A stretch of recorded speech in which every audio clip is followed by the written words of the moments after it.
Hello everyone. Uh, in this video, I'm going to review this paper, flow reconstruction by multi-resolution optimization of a discrete loss with automatic differentiation. Some of you asked my opinion about this paper, so I had a look at this. I wanted to understand what they're proposing. Okay, so this is my review. This is a nice paper. It throws some light on the like the advantages claimed by people working on pins for especially for inverse problems. So now like many people agree that pins are not a replacement for direct methods like conventional numerical methods for direct problems, but they keep arguing that okay, oh, pins are good for inverse problems and so like that. Okay, so this paper kind of settles that debate if you are open,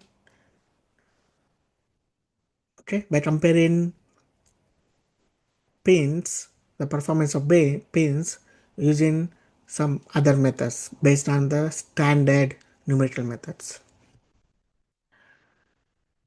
Okay, so what they do is, so they have this discrete loss function which is similar to the loss function we use in pins, and they use the multi-resolution multi-grid methods to speed up the convergence.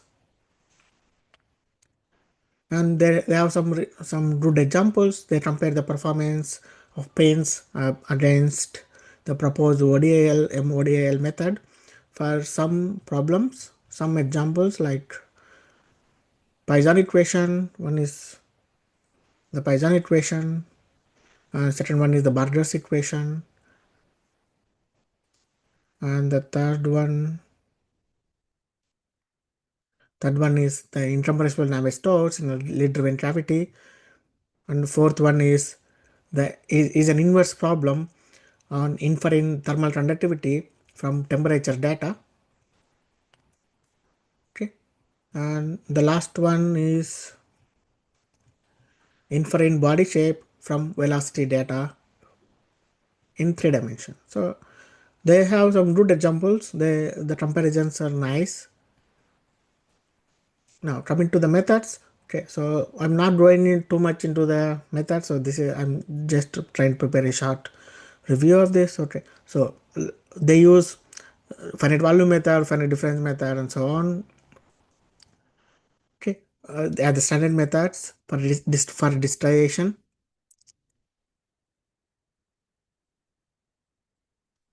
Okay, so again, then my question is like, where are they using automated differentiation? Okay, if we are distilling the space using finite volume method, finite difference method, where where are you using automated differentiation? Okay, that's a minor question, but I'm going into the details. Okay, and multi-grid decomposition. So we all know very well that multi-grid methods accelerate convergence of numerical methods. Okay, so that's nothing new here.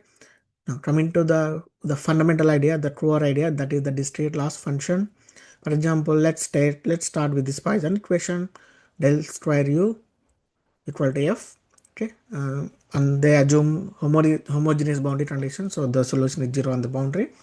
They can be any dimension, 1D, 2D, 3D.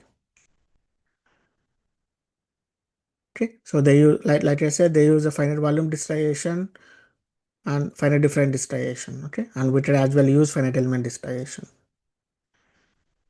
Right? Okay. Now for this PDE and for this boundary condition, we can write the loss function. This is again very similar to pins. So what we have is the square of the residual of the PDE integrated over the whole domain, and then square of the residual of the boundary condition integrated over the whole domain. So this is what we do more or less with some multipliers, with some weight functions, and we might usually say off as well. So okay, so this is the last function. This is the function minimize to find the solution u in case of forward problems, and if it is an inverse problem, again this is like say similar last function is minimized to find the parameter. For example, the heat conduction in, I think, in the fourth example, right? Okay. So they have some good comparisons. They do some studies,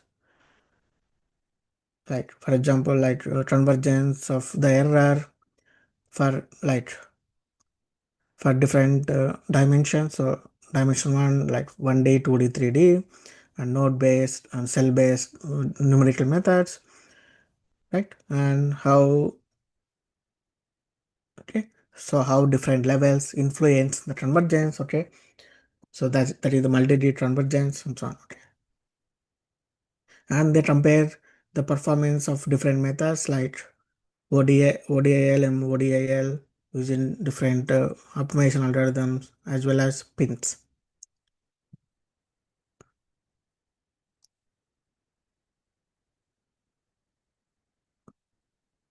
Okay. Now, okay, so they do provide some examples. Okay. Now coming to the inverse problem. Okay. Here they show the comparison. So for this inverse problem of inferring conductivity from room temperature, so where they evaluate the thermal conductivity K, so which is a nonlinear function of U, the solution. Okay, so they do get good match, and this is the comparison with pins. Okay, now the important point here is, so here about the computational time.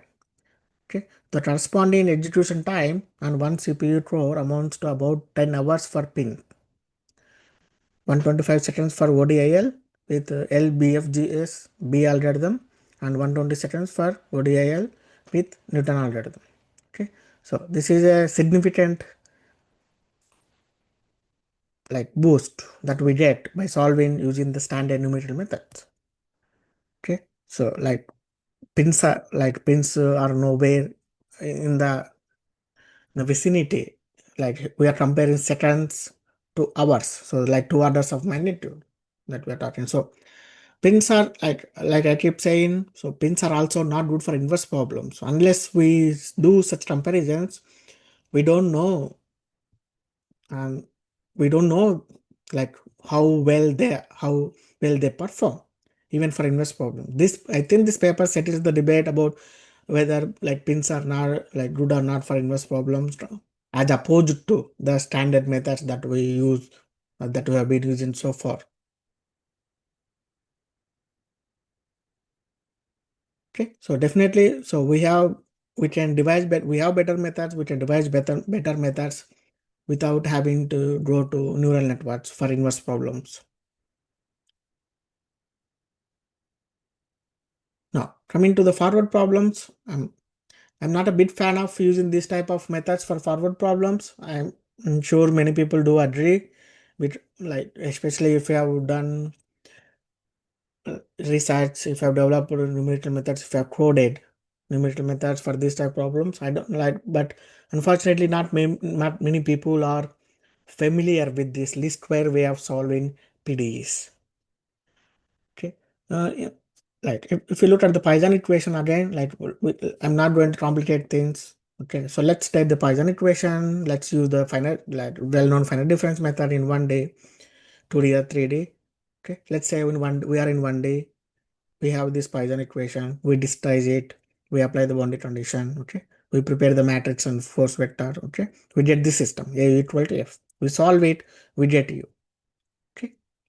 Now, if we use this discrete loss function, okay, here we have again same PDE. We disguise this using finite difference method. We get AU equal to F. Let us say this is A1U equal to F1. Okay. So instead of AU equal to F, we have A1 equal to F1. Okay. And for the boundary term, we get A2U equal to F2. Okay. Now we have A1U minus F1. Like if you replace the this del square U minus F with A1U minus F1 and U with A2U minus F2. So we are replacing the continuous terms with the discretized versions, and then apply the least square method to solve u are the unknowns, again our degrees of freedom. And then so once we apply the least square method, the minimization, we get this matrix system. We need to solve this matrix system to get u. So here we have A1 transpose A1 plus A2 transpose A2. So this is our effective, like the matrix, effective stiffness matrix if you call it. And A1 transpose F1 plus A2 transpose F2, this is our effective force vector. Okay, so we can solve this, we get U, which is fine. Okay, but there is a catch. Oh, the reason why we don't do this in the using the standard methods is it poses additional challenges, because this matrix that we get using the discrete laws is much more ill conditioned. Okay, that means it's difficult to solve using iterative methods. That is why all these neural network based methods, which are work on minimizing the loss function, which is a least square function, struggle to converge, because least square formulations result in matrix systems which are highly ill conditioned. Okay, so that is why it doesn't make much sense, like to me, to solve direct problems using the least square methods. At least there are no benefits of doing that. Why I'm saying this is like I did my PhD on least square methods.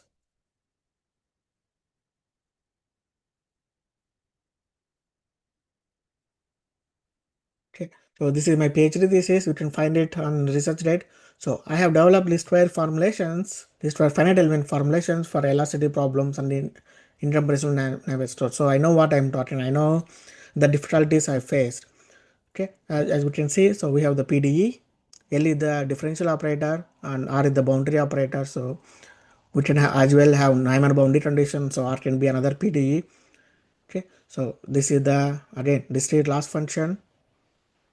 Sorry, this is the loss function, and then once we discretize and apply the minimization principle, and then that, like by taking the derivatives, we get again this familiar system of equations k equal to f. Here k is again okay, so j1 transpose j1 integrated over the domain, and j2 transpose j2 integrated over the domain, over the boundary. Again here j1 j2 are the Jacobians, which are our a1 a2, and here f g. Okay, so if we integrate this entire thing, okay, so we get f, and this is the boundary term. Okay, so this is what I've shown here. So like okay, so I've used least square based methods. I know the disadvantages, so I've used this, for example, for elasticity problems and for incompressible Navier. We do get good results, don't get me wrong, we do get good results, we do get like optimal convergence and all. For example, like if we take this example, like Kovasny flow, we get optimal, like more than optimal convergence rates. And for lead driven cavity, like even using very coarse meshes, using higher order elements, we get excellent results. So this is for Reynolds number 100, this is Reynolds number 1000, and even for Reynolds number 10,000, that turbulent regime. But the problem is these methods are so much more expensive to solve. So just to give an idea like what I'm talking about, the expensive, difficult to solve and all. Okay, so I prepared a MATLAB, like couple of MATLAB scripts to demonstrate the finite difference method. Okay, I'm sure you all know how to code like the finite difference method for a 1D Poisson equation. Okay, so I'm not going into the details of the implementation. So okay, just let me claim.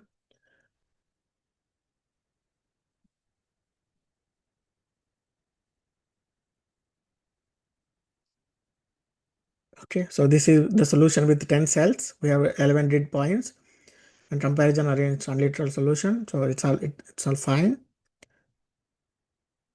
Now, if I check the condition number of matrix A, so this is the condition number 917. Okay, and if I try to solve it using the conjugate gradient method, the solution converges in one iteration. Okay, converges like to machine precision in one iteration. So we are like I think internally it does LU decomposition. So this is a tridiagonal matrix, easy to solve. Okay, all good. This is the standard finite difference method. Okay, so we can let me increase the number of cells. Okay, so it was fair match as well, and then again PCG converges in one iteration. So here condition number it increases of course because we are refining the grid. Okay, it is that number. Now you may want to note down this number. So 917 for 10 cells.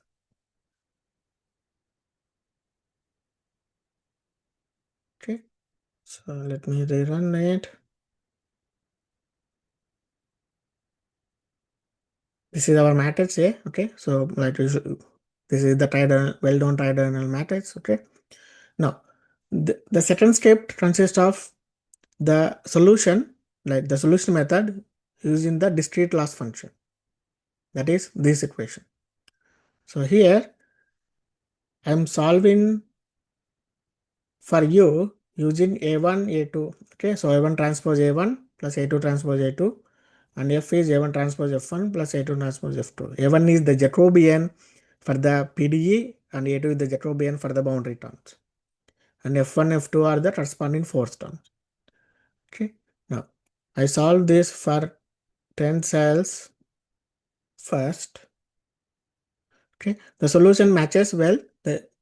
Here I am solving using this operator, so which gives a direct solution, which uses a direct solver.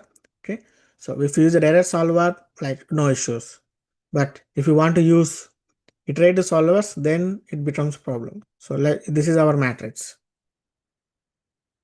Okay, so as we like in the finite difference method, we had like 100, 200. In this method, okay, when we solve it using the discrete loss function, of course, like the terms get squared, so we have 10,000, 20,000, 40,000. Okay, makes sense. Now that is why the condition number also gets squared. Okay, so this is the condition number of the effective matrix using the discrete loss function.